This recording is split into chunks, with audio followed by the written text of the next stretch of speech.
Lock down کی وجہ سے فیسیں ادا نہ کر سکنے والی طلبہ کے نتائج روک لیے گئے ہیں، جس پر جہانیہ کے طلبہ سراپا احتجاج ہیں۔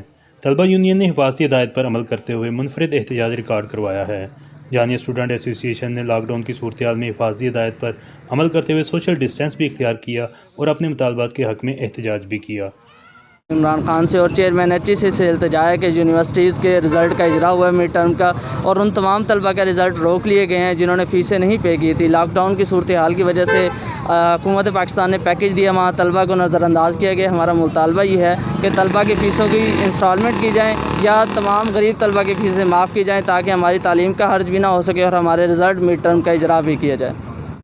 مختلف یونیورسٹیز کے طلبہ نے جہانیہ میں احتجاج کرتے ہوئے کہا کہ وزیر اعظم عمران خان نے جس طرح یوٹیلٹی بلز میں ادا کرنے کے لیے 3 ماہ کی رعایت دی ہے، اسی طرح پاکستان بھر کی یونیورسٹیوں کی فیسوں میں رعایت دے کر ان کے نتائج کا اعلان کیا جائے تاکہ وہ اپنی تعلیم کو جاری رکھ سکیں۔